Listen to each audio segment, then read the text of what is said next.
मोदी जी अपने आप में हंगामा है। बेरोजगारी भारी, भ्रष्टाचार भारी, मुद्रास्फीति भारी, पत्रकार बिक गए। बंगाल जाते हो तो विवेकानंद बन जाते हो, पंजाब जाते हो तो आप सिख बन जाते हो, उड़ीसा जाते हो तो पंडा बन जाते हो, मराठा जाते हो तो अरे वाह, संवैधानिक नॉर्म्स को ही खत्म कर दिया। गणतंत्र पर हमला है। सीधा वोटर को 5,000 रुपया दो और वोट खरीद लो, 10,000 दो, 20,000 दो, वोट खरीद लो। पप्पू यादव कह रहे हैं कि संसद प्रधानमंत्री के जय जयकारा का मंदिर बन गया। अरे बाप रे बाप। और कोई मंदिर है? मतलब नीतीश कुमार 20 साल में फेल थे। अब ठीक है। आप कह रहे हैं सदन में मुद्दों पर ना बात होगी, वहां नोड़ा कुश्ती चलेगा, फाइटा फाइटी। इस कंट्री में राहुल गांधी के बाद, प्रियंका जी के बाद यदि किसी को लड़ने की हिम्मत है तो ममता जी। डराओ, ईडी, सीबीआई सबको डराओ। इनके पास तो सभी तरह का खेल। थोड़ा इंतजार का मजा लीजिए। तो देश में इस वक्त संसद का शीतकालीन सत्र चल रहा है। 1 से 19 दिसंबर तक ये सत्र चलेगा। 15 बैठकें आयोजित की गई हैं, कई बिल सामने आएंगे। लेकिन इस बीच कई ऐसे मुद्दे हैं जिसको लेकर विपक्ष सरकार को आड़े हाथों ले रहा है। सरकार का कहना है कि संसद को आराम से चलने दीजिए, लेकिन विपक्ष का कहना है कि मुद्दे जो हमारे हैं उस पर बहस तो कीजिए।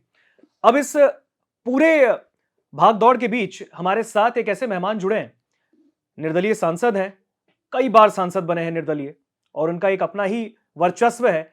बिहार से आते हैं पूर्णिया के सांसद पप्पू यादव जी। पप्पू जी, बहुत बहुत स्वागत है आपका दैनिक जागरण के डिजिटल प्लेटफॉर्म पे। सबसे पहले नमस्कार, नमो बुद्धाय।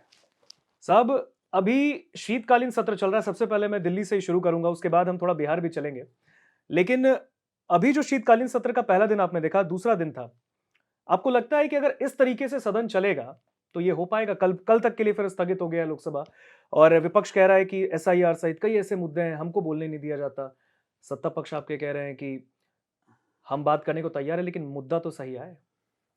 देखिए, एक तो 2014 के बाद सारी लोकतांत्रिक व्यवस्था ही ध्वंस हो गई। मूल्य खत्म हो गए, नैतिकता खत्म हो गई, संवाद खत्म हो गया, परंपराएं खत्म हो गई, स्वस्थ माहौल नहीं रहा, और चर्चा संवाद अब नहीं होती है। अब एक व्यक्ति की गणेश परिक्रमा होती रहती है, जय जयकारा होता रहे। सदन में मैंने कभी किसी प्रधानमंत्री या किसी भी व्यक्ति का जय जयकारा नहीं देखा, आज तक नहीं सुना था। इसके पहले मनमोहन सिंह जी थे, अटल जी भी थे, कभी ऐसी परंपराओं का उन्होंने को नहीं बढ़ने दिया। लेकिन अपने स्तुति में आत्ममुग्ध नरेंद्र मोदी जी इतने आत्ममुग्धी हैं। अब स्वाभाविक है, पावरफुल प्राइम मिनिस्टर बन गए, तो सदन के भीतर इंदिरा गांधी को उठाइए, नेहरू जी के बारे में कल्पना करिए, क्या उन्होंने, अटल जी ने नेहरू जी के डेथ के बाद उन्होंने क्या कहा था, उस शब्द का चयन कीजिए। इंदिरा जी के शब्दों का चयन कीजिए। या फिर जब अटल जी सदन में रहते थे, अडवाणी जी, तो किस तरह की संवाद की परंपराएं थी। और 2014 के बाद बस आप स्पीकर को याद कीजिए, याद कीजिए सोमनाथ दादा को। उन्होंने तो स्पीकर की गरिमा के लिए दल से निकाल दिए गए, उन्हें कंप्रोमाइज नहीं किया। याद कीजिए आप संगमा को, बाल योगी को। तो ऐसे स्पीकर हुआ करते थे जो जिनसे कानून की सुरक्षा होती थी। संविधान लगता था कि हमारा जीता जागता, आज तो लगता ही नहीं कि हम संविधान के द्वारा चल रहे हैं। यानी जो लोकसभा में भी स्पीकर साहब हैं ओम बिरला साहब, वो क्या सही तरीके से सदन नहीं चला रहे हैं, आप ये कह रहे हैं? नहीं, मैं ये नहीं कहता कि हाँ। स्पीकर साहब के बारे में मैं कुछ भी टिप्पणी नहीं कर सकता। मैंने एक बात कही जी। आपसे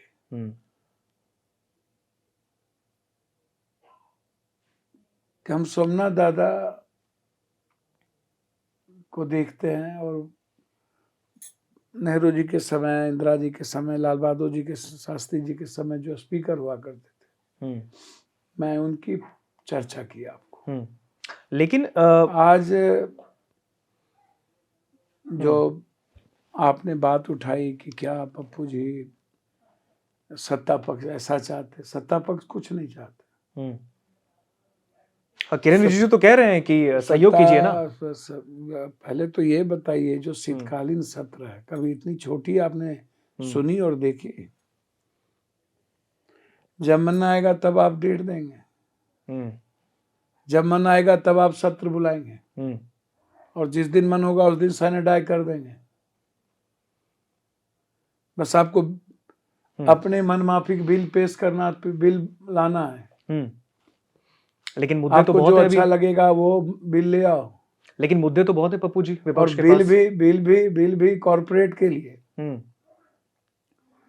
देश के लिए नहीं।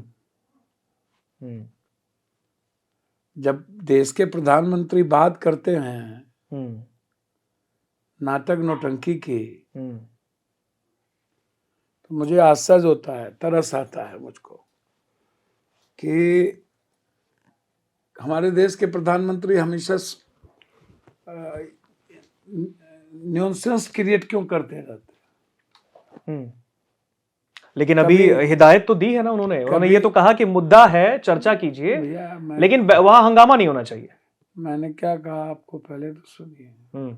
मोदी जी अपने आप में हंगामा है। हद बात आप कर रहे हैं।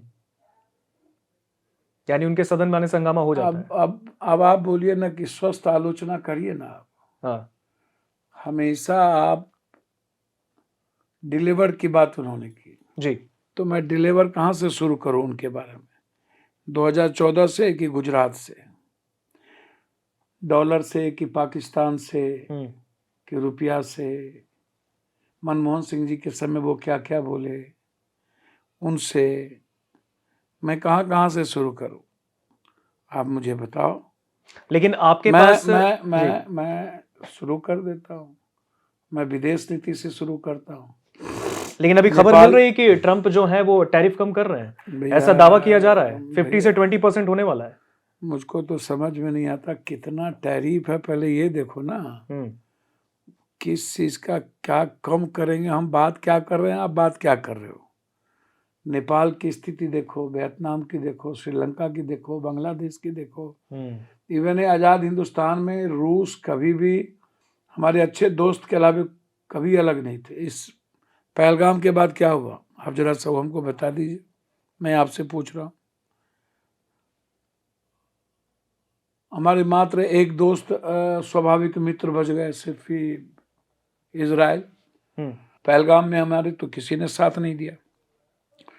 तो जब वो डिलीवर की बात करते हैं तो मुझे याद आ जाता है उनके बुलेट ट्रेन का, याद आ जाता है 15 लाख रुपया का, याद आ जाता है हमको उनके जाली नोट का, उनके 2 करोड़ नौकरी का, उनके ब्लैक धन का, स्विस बैंक का, शेयर मार्केट का, प्रदूषण का, नदियां का, दूध मिलावट का, पेट्रोल मिलावट का, पनीर मिलावट का, पेपर लीक, ट्रेन पटरी से विमान दुर्घटनाग्रस्त, समाचार प्रचार, फिल्में प्रचार, रुपया गिर रहा है, बुनियादी ढांचा गिर रहा है, स्वास्थ्य गिर रहा है। अभी मैंने आपका कहीं बयान सुना था, आपने कहा कि प्रधानमंत्री जी को फिल्मों में चले जाना चाहिए।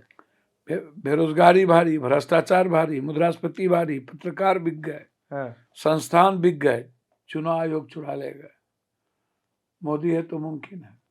लेकिन अब चुनाव आयोग पे आप लगातार कह रहे हैं, तो आप वही चुनाव आयोग तो राहुल गांधी पर भी फटकार लगा रहा है। वो कह रहा है कि भाई आपने कैसे कह दिया कि इलेक्शन कमीशन जो है वो केंद्र सरकार ने भेज दिया। भैया इतना बड़ा चोर तो कोई नहीं धरती पर। टीएन सेशन थे, कभी केजी राव थे, हम्म, कैसे बेच दिया देश में। कभी भी 4 महीना पहले, हम्म, उस पर बाद में आएंगे, पहले मोदी साहब पर आ जाते हम्म, हैं। Startup, skill, bullet train, GST, नोटबंदी, रुपया, हम्म, भैया अफ्रीका का 100 और हमारा 150 रुपया। हम्म, हमारी स्थिति क्या है, हम कहाँ हैं, हम्म, हमारा देश कहाँ है। ऑटोमोबाइल, सारी फैक्ट्रियां बाहर। कौन सी फैक्ट्रियां 14 साल में आई। हम्म, फार्मर्स की स्थिति क्या हो गई। इतने आत्महत्या के बाद फार्मर्स का क्या हुआ। हम्म, मजदूरों की मजदूरी घट गई, बढ़ी क्यों नहीं। रोजगार क्यों घट रहे हैं। बस gig gig gig gig gig gig, बस जोमेटो, उबर, ओला, हम्म। पीजी कर लो, उबर ओला में चलाते रहो। यानी आप ऐसा कह रहे हैं कि अगर सत्र में कोई विपक्षी सांसद अगर इस तमाम मुद्दों को उठाएगा। डिलीवर की बात आप कर रहे हो ना, हम्म, तो डिलीवर तो मोदी जी से उम्मीद मत करिए। हम्म, हमारा कंट्री जी, बाबा को पैदा कर रहा, आइंस्टीन को नहीं, बाबा को नहीं, जेम्स को नहीं, डार्विन को नहीं। हमारा कंट्री 800 प्रदूषण हमारे हमारे इस साल के बच्चे, अब जितने बच्चे होंगे उसको अस्थमा की बीमारी होगी। सहरसा 550, 500 की, पटना उसकी स्थिति वही है। हर चीज को मोनोपोलेशन करते रहना, बस सिर्फ प्रचार में सारे पैसे दे देना, एडवर्टाइजमेंट में सारे पैसे खर्च कर देना, तो क्या डिलीवर। और नौटंकी, नौटंकी तो आप बंगाल जाते हो तो विवेकानंद बन जाते हो, पंजाब जाते हो तो आप सिख बन जाते हो, उड़ीसा जाते हो तो पंडा बन जाते हो, मराठा जाते हो तो बाहर बाह, बिहार जाते हो तो द्वारकाधीश बन जाते हो। आप तो सुपर डुपर कलाकार हो भाई। तो कैसे फिर जनता ने 202 दे दिए विधायक अरे भैया, एनडीए को। आप तो ऐसा ऐसा बात करते हैं ना पत्रकार जी। 202, रिजल्ट है सर। ये रिजल्ट है। आप रिजल्ट नहीं मानते सर? ये रिजल्ट है। आप नहीं मानते? अधिकार और चोरी रिजल्ट है। चुनाव के बीच में जीविका दीदी को प्रबंधन, चुनाव के प्रबंधन के कामों में लगा दो और पैसा उसमें डाल दो, ये रिजल्ट है। आपको लगता है कि महागठबंधन की कोई चूक हुई है बिहार में? भैया कुछ भी चूक हुई हो? चूक तो होती है, होगी, हुई है, क्योंकि किसी ने इमेजिन नहीं किया था। पहले तो आप बात करिए ना सदन की, तो कहाँ चल गए बिहार। नहीं, बिहार तो हम चलेंगे भैया, तो पहले सदन में बात करिए ना। सदन में आपके पास मुद्दे हैं सर। सदन में जब हम आते हैं जी, तो क्वेश्चन का कोई जवाब ही नहीं। बिल्कुल। आप 377 हम बोलते रहे, कोई जवाब नहीं। 0 आवर बोलो, शून्यकाल बोलो, कोई जवाब नहीं। प्राइवेट मेंबर बिल लाते रहो, कोई जवाब नहीं। राष्ट्रपति अभिभाषण पर बोलो, कोई जवाब नहीं। बस रद्दी की टोकरी में फेंकते जाओ। जब मुद्दों पर आप क्वेश्चन करो तो वो भी गायब। उसकी भाषा की बात करोगे तो ठीक, नहीं करोगे तो गायब। अभी सबसे बड़ा मुद्दा क्या है? आंतरिक सुरक्षा का। बम पे बम चल रहे हैं। फरीदाबाद में क्या मिल रहा है, कहां से आ रहा है? आज एक खबर आई, राजसमंद में भी बहुत सारे विस्फोटक मिले हैं। करीबन 10 किलोमीटर का जो इलाका है वो दहल जाता।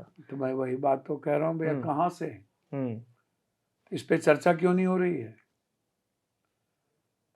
पूरे देश की लोकतांत्रिक मूल्य सारे बीएलओ मर रहे हैं मध्य प्रदेश से, उत्तर प्रदेश में।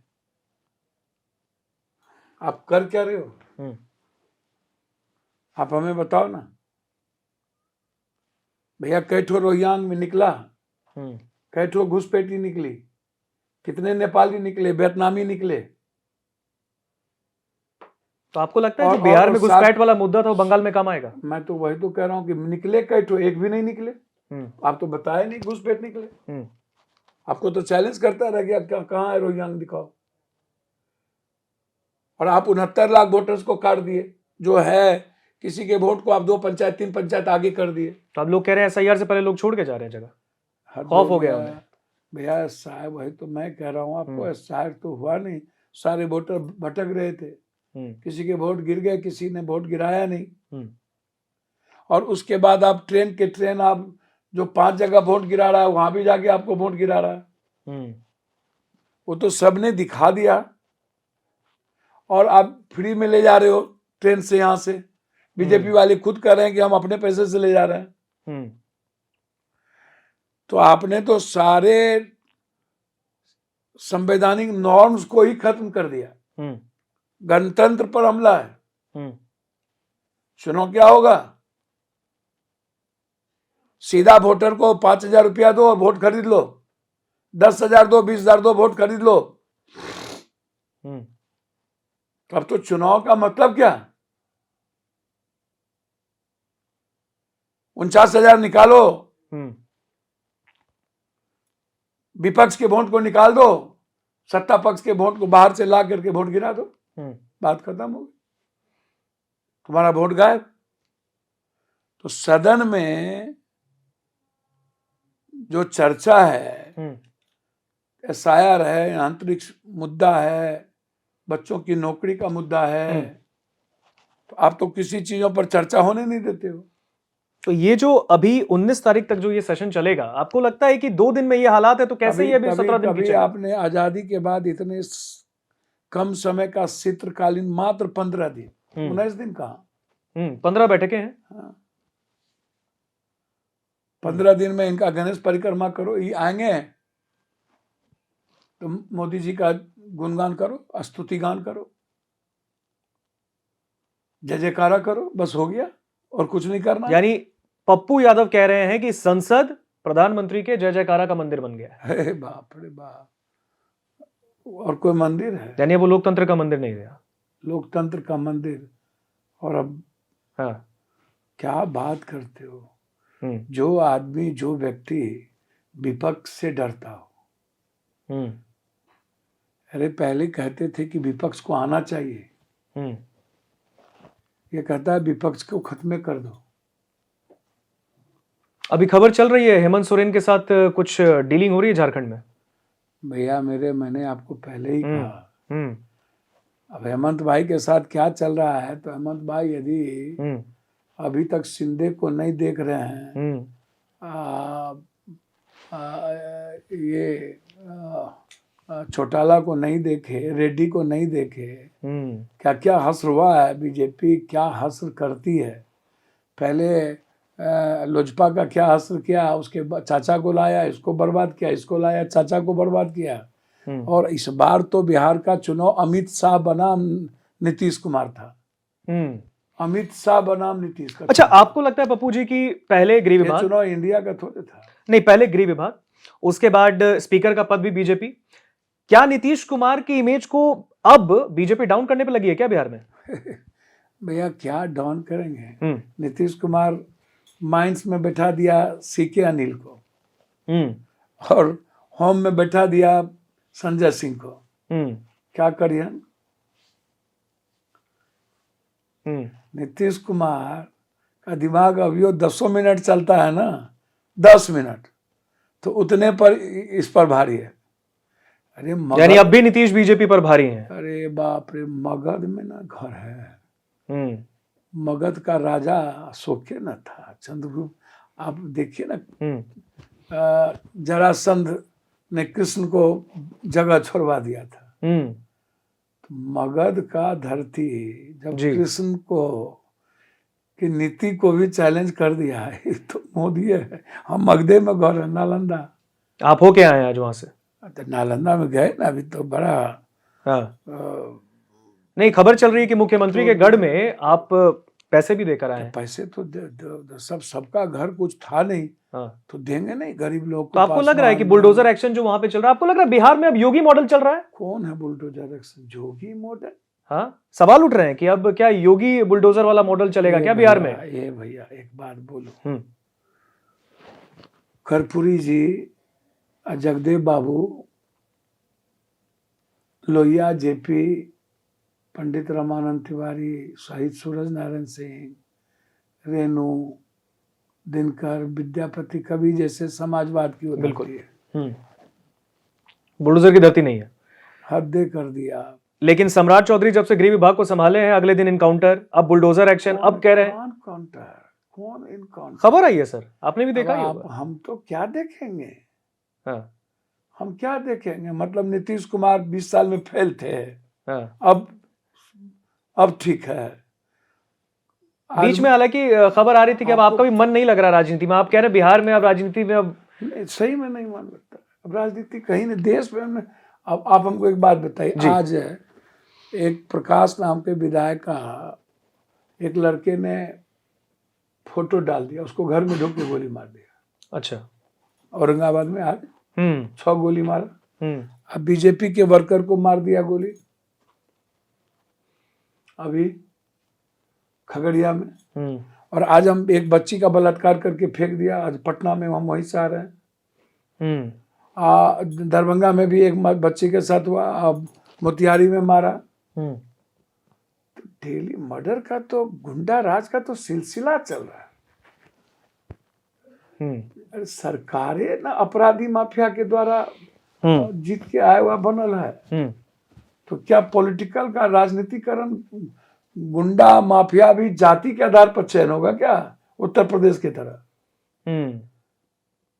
पहले अपने गिरेबान में झांक के देखे ना, ये लोग का क्या हंस रहा है। नहीं, लेकिन बार बार अब लोग कह रहे हैं कि विपक्ष की भूमिका बिहार में अब कहां दिख रही है? मतलब आप सिर्फ 25 विधायक आरजेडी, 6 आपके पार्टी के, कांग्रेस के, तो समझे में नहीं आ रहा है। विपक्ष सदन से चलता है कि विपक्ष संघर्ष और लाठी खाने से विपक्ष की भूमिका होती है? लड़ेंगे कैसे? अब तो जनता के द्वारा। सदन में भी मजबूत है, सब जगह मजबूत है। लेकिन आज तेजस्वी यादव के चेहरे पे निराशा थी सदन में। तो समझ में नहीं आता है। आपको नहीं लगता है कि बिहार में बड़ी पार्टी बने थे 2020 में, और अब आप में बड़ा दिक्कत है आप लोगों में। आप लोग डॉक्टरों बन जाते हैं और आप लोग मनोवैज्ञानिक चेहरा पकड़ लेते हैं, पत्रकार लोग सब बन जाते हैं। पत्रकार लोग एक काम कीजिए ना, साइकोलॉजी का प्रोफेसर काहे बनते हैं? नहीं, खबर आ रही है सर, खबर आ रही है कि तेजस्वी यादव कहां से पावर लाएंगे वो बिहार में जो 2020 में लाए थे। हमको तो समझ में नहीं आता है। बात वहां कुश्ती लड़ना है सदन के भीतर। आप तैयार थे कि ये महागठबंधन में सीएम पद के उम्मीदवार वही होंगे? हम देखिए, कभी आप इस डाल पर कभी बंद, ऐसे भागते रहेगा कैसे होगा? सवाल है सर। आप कह रहे हैं सदन में मुद्दों पर ना बात होगी, वहां नोड़ा कुश्ती चलेगा, फाइटाफाइटी, मारपीट। लेकिन सदन में, चलिए पहले सवाल का जवाब दे दीजिए आप, सदन में पावर कैसे आएगा विपक्ष को? आप तो 202 के सामने जो रिमेनिंग है, कहते थे कांग्रेस मुक्त हो कर देंगे। तो औकात का तो पता चल गया, 400 400 400 400। अब वो तो जनता ने तस्वीर दिखा दी, और दिखा देगा 2029 में तस्वीर। आप काहे का चिंता करते हैं? चल, आप एक बात समझिए जी, एक सीट आए थे कांग्रेस को उत्तर प्रदेश में। और एक साधारण वर्कर से मोदी जी के राइट हैंड, अब वो नहीं रही, आज रो के निकली है शायद, स्मृति ईरानी जी को बहुत बेइज्जत किया गया। रवि जी बता रहे थे, हम सुने रवि जी की विषय की, स्मृति ईरानी की, उससे बहुत बेइज्जत किया गया उनको। तो एक साधारण वर्कर से जो स्मृति ईरानी हार गई। इंदिरा गांधी जी कितने दिन के अंदर 400 पार कर गई थी। तो भैया आप, यानी नंबर गेम में नहीं फंसना है, मुद्दों पर ना बात कीजिएगा। 4 रहेंगे, 4 भारी रहेंगे, मुद्दों पर बात करेंगे। हाँ, एक समय बीजेपी भी 2 थी। बीजेपी का छोड़िए ना, तो अटल जी थे, आडवाणी थे, तो उनका छोड़िए ना चिंता। अब जरा सा पप्पू जी, हाँ, अब जरा सा बिहार पे थोड़ा चर्चा कर लेते हैं। बीजेपी चोरी ना करे। हाँ, बंगाल में कैसे रोकेंगे बीजेपी को? किसको? बीजेपी को। आप कह रहे चोरी करके बीजेपी आई है, बंगाल जाएगी, बंगाल में ऐलान कर चुके हैं प्रधानमंत्री की अब तो गंगा जो है वो बिहार से ही बंगाल जाती है। आप तो अजीब अजीब कहानी बता रहे हैं। पप्पू जी थोड़ा सा बिहार चलते हैं। काय कहा? बिहार जाना जरूरी है। देखिए नई नई सरकार बनी है, सवाल मेरा सुन लीजिए आप। सवाल आपसे यह है बिहार में कि बिहार में जो अभी नतीजे आए, सरकार बन गई, सब कुछ हो गया, अभी शपथ ग्रहण हो गया विधानसभा में, लेकिन सवाल यही है कि कांग्रेस को बार बार बोला गया कि कांग्रेस आरजेडी की पिछलग्गू है। 19 विधायक आप थे 2020 के चुनाव में, अब हो गए 6। यहां फिर एक बार आपका जो माले प्रदर्शन हो है गए वो 2, 143 लड़े, आरजेडी हो गया 25। हाँ। हम अगले बार थे 2010 में 10, हम्म 2010 में ये आ गए। हम्म अब अगले बार लोजपा 0 थी, 1 थी, लोजपा 0 रहा। हम्म हम भैया जब आप चोरी और पूरा का पूरा विपक्ष को ही आप खत्म करने में लगे थे और पूरा अमित शाह जी और चुनाव आयोग और अदानी अंबानी जी, ये तीनों आदमी तो चुनाव लड़ रहा था। सरकार की पूरी तंत्र व्यवस्था और सारे बीजेपी के राज्य के पदाधिकारी और अमित भाई और चुनाव आयोग, 1 साल से चुनाव आयोग लड़ रहा था बिहार विपक्ष को खत्म करने। आप शुरू तो से अब आप उसको छोड़िए। आप शुरू से जनता का जिक्र कर रहे हैं। 2020 में तेजस्वी और राहुल ने मिलकर 200 रैली, इस बार सिर्फ और सिर्फ 100, आधा। ये जनता के बीच जो कम गए, क्या इसका भी रिजल्ट है क्या? 20 ठो हेलीकॉप्टर, सारा पैसा, पूरे भारत का सारा एमपी बिहार, लगभग 9 ठो सीएम बीजेपी का बिहार, ठीक है। अब कोई 100 रैली नहीं। अभी 17 दिन तक राहुल जी वहां यात्रा किए, एसआईआर के मुद्दों पर, अत्यंत पिछड़ी जाति की एट्रोसिटी से लेकर के उसके अधिकार के मुद्दों पर, बच्चों के मुद्दों को लेकर के, क्वेश्चन पेपर लीक के मुद्दों को लेकर, बिहार में रोजगार के मुद्दों, पलायन के मुद्दों को लेकर के राहुल जी लगातार बात करते रहे, फार्मर्स को लेके बात करते रहे। तो जब खुद ही बीजेपी कहती थी, कोई भी लगभग जो आ रहा था एग्जिट पोल 120, 127, 30, 40, 206, 10 में आया था। जब एक गवर्नेंस था 2004 के बाद 5 साल का नीतीश कुमार का, तब उस गवर्नेंस में 206 की बात हुई थी। अभी कौन गवर्नेंस था 20 साल के बाद, और क्या था? बस चुनाव आयोग था, एसआईआर था, वोट चोरी थी, एक सारे मिनिस्टर को 1,04,000, 1,04,000, 1,04,000, 1,04,000, 1,04,000, 1,04,000 वोट कटे हमारे, वोट आया ज्यादा उसको। तो भैया उस पर गहन चढ़ रही है। अब चुनाव हो गया तो 2 लाख रुपया दे, चुनाव हो गया तो अब गन्ना की फैक्ट्री लगाएं। तेजस्वी कह भी रहे हैं कि अब उम्मीद करते हैं कि अपने वादों पे खरा उतरेंगे नीतीश कुमार। हम तो कह रहे हैं कि अब चुनाव हो गया जी, अब तो चुनाव हो गया, सरकार बन गई, तो बीजेपी तो अब निपटाने में लगेगी नीतीश जी को। अच्छा, हाँ, लेकिन आप तो कह रहे हैं कि मगध का दिमाग है, खाली नहीं जाएगा। बीजेपी तो निपटाने में लगेगी ना। हाँ, तो आपको लगता है बीजेपी क्यों निपटाने में लगेगी? क्या सम्राट चौधरी को इसलिए गृह विभाग दिया गया है क्या कि सीएम प्रोजेक्ट करेंगे 2000 अगले जब चुनाव होंगे? अच्छा, 5 साल बाद बीजेपी को जान पहचान नाम वाले को सीएम बनाए, नया ड्राइवर सबका। आप तो ऐसा बात करते हैं जिसका पता नहीं वो सीएम बनाता है बीजेपी। हाँ, ये सब भूल जाइए। ये आप मध्य प्रदेश, छत्तीसगढ़ वहां का एग्जाम्पल देके बता रहे हैं। भैया बीजेपी उसको बनाती ही नहीं है सीएम जिसका चर्चा हो या जिसको सब जाने, यानी चौंका देगी बीजेपी। देखिएगा कभी यदि बीजेपी बिहार एठो में नहीं बना पाई है, इसीलिए अमित जी की गिनती थोड़ी गड़बड़ा गई, नीतीश जी थोड़ा त्रिनेत्र जगह लास्ट में। अरे उठे वो, ये क्या तो नहीं तो नीतीश जी को तो निपटा दिए थे लोग। तो गृह के बाद फिर स्पीकर काहे दे रहे हैं एक के बाद एक? भैया वो तो पता चल जाएगा ना, हाँ। सबका मुख्यमंत्री है ना, अंतिम यानी टेबल तो उन्हीं का है ना, रिपोर्ट तो वहीं आएगी। अंतिम दस्तखत किसका होगा? अच्छा। फाइल कहाँ जाएगा अंतिम? सीएम के पास। अब हर साल में 2 महीना ना मंत्री, अब मंत्रियों का फाइल रोक देगा, कहेगा गड़बड़ है, देखेंगे, रिव्यू करने का पावर तो ये है। कहाँ है यार? आप ये बताइए कि तेजस्वी यादव को लेकर आपसे बहुत छोटे हैं, आप अभिभावक के तौर पे हैं उनके, आपको क्या लगता है तेजस्वी यादव अब क्या कभी मुख्यमंत्री बनने के लिए ख्वाब भी देखेंगे क्या? अच्छा, हम ज्योतिष हैं, अनुभव तो है आपको? संगठन और राजनीति करेंगे। आपको अनुभव तो है? नहीं ना, हम अनुभव है तो सकारात्मक काम तो कर ही रहे हैं। नालंदा गए, फिर परसों बेगूसराय जाएंगे, यहाँ बिहार के मुद्दों को उठाएंगे, कोसी सीमांचल के डेवलपमेंट की बात करेंगे, इनके वादे याद दिलाएंगे। तो सकारात्मक बात न करेंगे, कौन क्या बनेगा?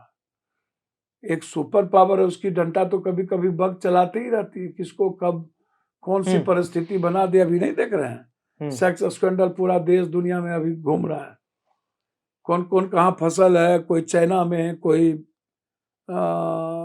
अमेरिका में, तो कब किसका सीडी निकल जाए, क्या क्या हो जाए, क्या क्या चल रहा है नहीं देख रहे हैं। तो आप चिंता मत करिए, ये 1 to 3 के बीच में कितना झगड़ा चल रहा है। तो लेकिन झगड़ा तो आपके कांग्रेस में भी चल रहा है, कर्नाटक देख रहे होंगे आप, कोई कुछ नहीं चल रहा, राजस्थान देख के आए हैं आप, कुछ नहीं चल रहा। क्या जो वहां पे चल रहा है सिद्धारमैया और डीके शिव कुमार में, सब खत्म, ये क्लियर हो गया? हाँ, सब खत्म। तो ब्रेकफास्ट पे क्यों जा रहे हैं एक दूसरे के लगातार? तो क्या मैसेज दे रहे हैं? मैसेज दे रहे हैं कि हम लोग एक हैं। हाँ, आप चिंता मत करिए, इंतजार करिए। यानी भाजपा मौका नहीं लपक पाएगी वहां? थोड़ा इंतजार का मजा लीजिए। तो आप चिंता नहीं कीजिए, अभी थोड़ा मजा लीजिए ना, बंगाल का आसाम का चुनाव होने दीजिए, तब फिर बिहार की। बंगाल का रोड मैप बता दीजिए कांग्रेस का। तब फिर बिहार की, हम कांग्रेस के रोड मैप हम बताएं? अरे आपको समर्थन तो है ना, आप है ना? नहीं, एक वर्कर हैं। 5 बार से आप निर्दलीय सांसद, 2 बार आप समर्थन से सांसद बने, 7 बार सांसद। देखिए तो इसका क्या मतलब? इतना अनुभवी नेता। बस हम इतने जानते हैं कि एक लड़ाकू प्रवृत्ति की एक उम्र दी है, उसको लेडीज नहीं कहा जाए, झांसी की रानी है इस कंट्री में। राहुल गांधी के बाद, प्रियंका जी के बाद यदि किसी को लड़ने की हिम्मत है तो ममता बनर्जी। वहां दालुल गलने वाली नहीं है। 14 तारीख को तो फिर वक्फ का संशोधन क्यों वहां पे लागू करवा रही हैं? मना कर दिया था उन्होंने। 14 तारीख को मुद्दों को लेकर के पूरी बातें होगी, यहाँ पर एक बड़ी रैली होगी, देश को संदेश जाएगा कि एसआईआर के मुद्दे पे गणतंत्र को समाप्त करने की तैयारी। पहले तो लोकतंत्र समाप्त हुआ, संविधान पर ये हमले किए, अब गणतंत्र को ही खत्म करने में। तो सारे मुद्दों पर चर्चा होगी, आंतरिक सुरक्षा पर, अब जो देश की स्थिति है, प्रदूषण पर बात नहीं होती है, वाटर पे बात नहीं होती है, दिल्ली बम ब्लास्ट, एसआईआर, उसके बाद आपके फरीदाबाद मॉड्यूल, आतंकी टेरर मॉड्यूल, बहुत सारे मुद्दे हैं विपक्ष के पास इस बार के सत्र में। मुद्दे ही मुद्दे हैं, पर सुनने वाला तैयार नहीं है। नहीं सुनना है रे बा, आत्म स्तुति सुनाइए, इनको रामायण का कथा सुनाते रहिए जी। तो इसीलिए आप बेफिक्र रहिए, बिहार संघर्ष करने के लिए तैयार है, लड़ने को तैयार है, विपक्ष अपने दायित्व को निभाएगी और हम बिहार की सेवा करते रहे। लेकिन कैसे, अगर मैं आपसे पूछूं कि जिस तरीके से अभी आज आपने देखा होगा तेजस्वी यादव सदन में जब थे, उन्हीं के नहीं, तेजस्वी का सवाल आना बहुत जरूरी है पप्पू जी, अगर आप इस पे जवाब देंगे तो बेहतर होगा कि जनता भी थोड़ा जाने। आपके अंदर एक अनुभव है, आपको पता है। मैं बस आपसे सवाल यही पूछना चाहूंगा कि तेजस्वी यादव अभी मुख्यमंत्री नहीं बने, एक्सपीरियंस की कमी नहीं शायद है कहीं ना कहीं, क्या वो संजय यादव वाला जो मैटर है उनके घर में चला था? 2 बार डिप्टी सीएम बन गए, राबड़ी जी सीएम थी, लालू जी सीएम थे, वो तो बचपन से देख रहे हैं वही बात मैं कह रहा हूँ जी। अच्छा, घर घर की कहानी तो सब जगह है, हम्म। एक जगह तो लेकिन है जो नहीं। घर में गृह कलेश हो रहा है ये इफेक्ट नहीं डालेगा इमेज पे? ये नरेंद्र भाई मोदी जी और माँ बेनी जो हमारी उनकी मिसेज है वहां में मुद्दे नहीं है क्या? कौन घर में कहानी नहीं है भाई? संजय जोशी और नरेंद्र मोदी का मुद्दा नहीं था क्या? काहे का और तो अभी तो अध्यक्ष का रेस भी चल रहा है बीजेपी हाँ, में। तो बना देगा उसको आरएसएस से भी। हाँ, तो देखिएगा उसके बाद। आपको लग रहा है संजय जोशी बनेंगे? भाई हम अग्रजानी भक्ता हैं, ये भी एक अनुमान है। तो लेकिन 70% आपके अनुमान सटीक हो जाते हैं पप्पू जी। भैया अनुमान छोड़िए, टक्कर 50-150 नहीं करना है। हाँ। अभी बात करना है एकदम मुद्दों की। सदन में हम बिहार के मुद्दों के लिए तैयार हैं। कल यदि मुद्दे मिलेंगे, कल मेरा तीसरा क्वेश्चन भी है, मुद्दे मिलेंगे तो जो गरीबों का सियाना, दुकानदारों का, परचून के दुकान का जो वोट जिनसे लिया, सारे दुकानदार को घर तोड़ रहे हैं, जबकि हमारे चीफ जस्टिस ऑफ इंडिया ने कहा कि कानून का राज है, बुलडोजर का नहीं। और उन्होंने यह भी कहा बिना कानूनी प्रक्रिया के आप कुछ नहीं कर सकते। ठीक है। तो इन सब मुद्दों को लेकर के हम डेली चर्चा करेंगे, अपने क्षेत्र की चर्चा करेंगे। और आप इधर से उधर ढुकाते रहते हैं। तेजस्वी यादव जी को संघर्ष करने के लिए वक्त ने दिया है कि संघर्ष करेंगे तेजस्वी जी। हर आदमी को अपने पार्टी को मजबूत करने के लिए, संगठन बनाने के लिए उनकी दायित्व की जिम्मेदारी है। तो तेजस्वी जी अपनी पार्टी को तेजस्वी यादव के मामा ने भविष्यवाणी की है पप्पू जी, सुभाष जी का बयान है। उन्होंने कहा है कि ये 1 साल में 24 विधायक टूटने वाले हैं। भैया मैं मामा जी और चंदा मामा भी तो आजकल देश में बहुत है ना भाई। चंदा मामा भी थे, कंस मामा भी थे, शकुनी मामा थे। क्योंकि आरजेडी की मीटिंग में सूत्रों के हवाले से खबर ये आई है कि वो कह रहे हैं कि संजय यादव पे कार्रवाई कीजिए। हम क्या कर रहे हैं, नाम लिया जा रहा है सर। वो कौन क्या बोल रहे हैं उसमें हम क्यों पड़े भैया। वो ठीक है, मैं आप ही से सवाल, अब मैं आपकी पार्टी का ही सवाल कर लेता हूं सर। एक आखिरी सवाल मेरा बस आपसे। कांग्रेस की मीटिंग हुई थी सर दिल्ली में मीटिंग हुई थी अभी 4 दिन पहले, और वहां पर खुद आलाकमान ने बुलाया, कांग्रेस में जितने विधायक थे वहां जीते हुए सब पहुंचे दिल्ली। उसमें भी पता चला कि एक तरीके से कोई ना कोई लड़ाई हो गई थी। कुछ नहीं, जितेंद्र यादव और इंजीनियर संदीप, कुछ नहीं, गोली चलने की बात हुई थी। भैया ये आप लोग, अब ये तो आपकी पार्टी का सवाल है, अब ये तो पता होगा आपको। मेरी पार्टी का सवाल, मैं तो कह रहा हूँ कि कुछ नहीं। शांत हो गया मामला। भैया आप देखो ना, कोई यहाँ गिरा, कोई वहां गिरा। जोगी और अमित शाह जी और मोदी के बीच देखो, गडकरी जी के बीच देखो, बायोस्कोप देखो, कुतुब मीनार देखो, अमित शाह और महाराष्ट्र के मुख्यमंत्री का खेल देखो, ताजमहल देखो। वो आप नहीं देखते हो, आपको खाली तेजस्वी यादव जी दिखते हैं। भैया जनता के बीच लड़ने दो, संघर्ष करने दो, और हमारा दायित्व है। आप बढ़ चढ़ के वोट मांग रहे थे, लेकिन एक वीडियो आई कि आप मंच पे भी नहीं गए, बाहर थे। सीनियर नेता की ऐसे करनी चाहिए क्या किसी को भी? क्या है आप लोग का प्रॉब्लम, क्या है सबसे बड़ा प्रॉब्लम क्या है कि हमको दर्द ही नहीं है, हमको कोई मतलब नहीं है। हम प्रियंका जी निष्पक्ष रूप से चले गए थे। हम प्रियंका जी के साथ का वोट मांग रहे हैं, राहुल जी के साथ मांग रहे हैं, सब लोग एक साथ काम कर रहे हैं। ये सब हमारे लिए ना कोई मुद्दा था ना मुद्दा रहेगा। पर एक मुद्दा उठ गया है, कांग्रेस अब अलग होना चाह रही है आरजेडी से। अच्छा, बिहार में वो कांग्रेस नेतृत्व तय करेगा ना, क्योंकि कांग्रेस कह रही है कि भाई हम देश में बड़ी पार्टी है। हम कांग्रेस तक को तय करने दीजिए, वो भी आप ही तय करिएगा।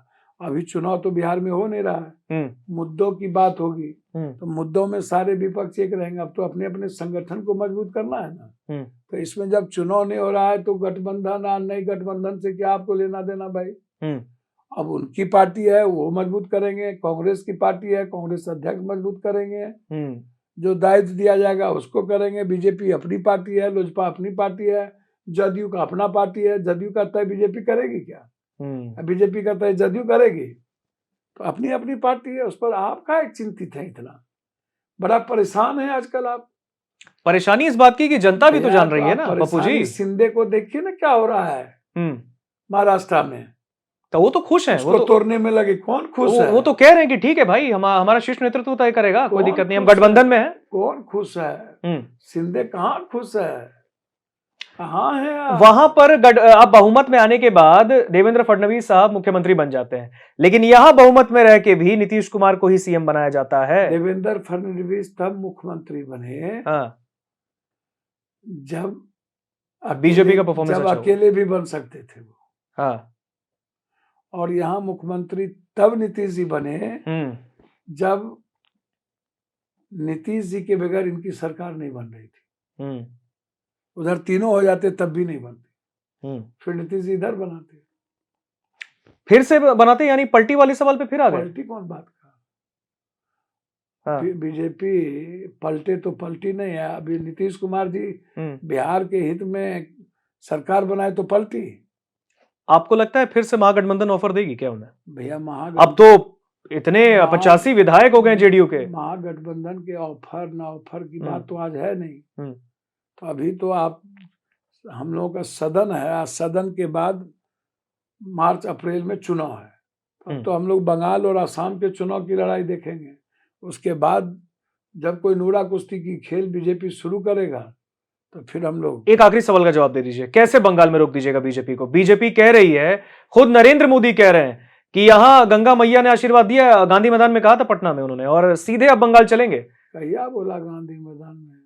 जब शपथ ग्रहण में पहुंचे थे नीतीश कुमार के। हद हो गया। गंगा मैया उनको आशीर्वाद वो यूपी में लेने गए थे, गंगा मैया का कल्याण नहीं हुआ। उनको गंगे मैया गैया यही सब आशीर्वाद देता रहता है, उनको आदमी की जरूरत नहीं है। इसीलिए उनको आशीर्वाद चोरी करने का दे दिया गंगा मैया बाबा लोग। ये तो अब चलिए इस सब चीजों पर भैया, जो हुआ लोकतंत्र को दुनिया देख रही है, हालात अच्छे नहीं है। हम लोग कहाँ जाए, कोर्ट जाते हैं तो लंबी प्रोसेस चला जाता है। तो जो स्थिति है उस स्थिति में मुझको लगता है कि सारे विपक्ष को लड़ने की तैयारी करनी होगी। बिहार में बिखर तो नहीं रहा है ना विपक्ष?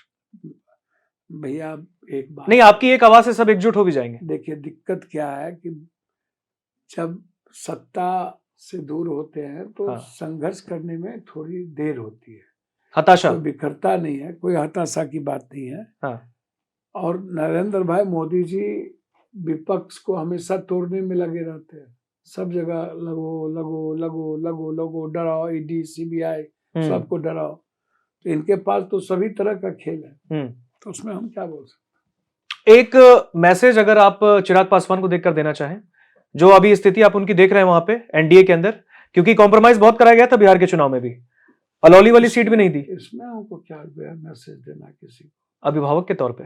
भैया काहे का हमको मैसेज देना है? मान न मान मैं तेरा मेहमान, बिन बुलाए मेहमान बनते रहे। हम अभी एक ही आग्रह मांझी जी और चिराग जी से करेंगे, गरीबों का आशियाना उजाड़ रहा है। आप क्योंकि नालंदा गए थे, पासवान समाज वाली बात है वहां पे, इसीलिए सब था। नहीं नहीं, हम कहेंगे कि सभी जगह दलित गरीब और कमजोरों पर हमला हो रहा है, बचाइए, ये मेरा उनसे। ठीक है, ठीक है। हमारे साथ पूर्णिया से सांसद पप्पू यादव जी जुड़े थे। पप्पू यादव जी ने तमाम मुद्दों पर खुलकर बात की है। संसद के जो शीतकालीन सत्र चल रहे हैं, कई ऐसे मुद्दे हैं, चाहे वो एसआईआर का मुद्दा है, दिल्ली बम ब्लास्ट वाला मुद्दा है, यानी सुरक्षा से जुड़ा मामला है, आतंक से जुड़ा मामला है, किस तरीके से देश को की सुरक्षा से जुड़ा ये मामला है। इसके साथ ही कई ऐसे मुद्दे हैं जिस पर विपक्ष लगातार अपनी बात उठा रहा है। लेकिन सवाल यही है, विपक्ष का आरोप भी यही है कि हमें बोलने तो दीजिए, बोलने नहीं दीजिएगा तो फिर मुद्दा हम सामने रखेंगे, उसके बाद अगर इस पर कोई चर्चा ही नहीं होगी तो फिर मैटर क्या होगा, क्यों सत्र रखा जा रहा है। अब ऐसे में बिहार को लेकर भी पप्पू यादव ने जो बात कही आपने सुना है, बिहार में महागठबंधन एकजुट है।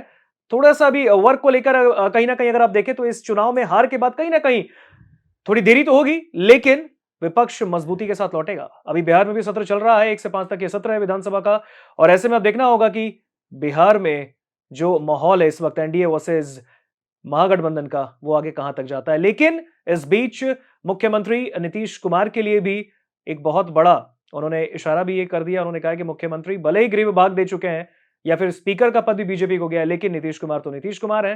नीतीश कुमार के मन में क्या चलता है किसी को नहीं पता। फिलहाल इस इंटरव्यू में इतना ही। देखते रहिए दैनिक जागरण।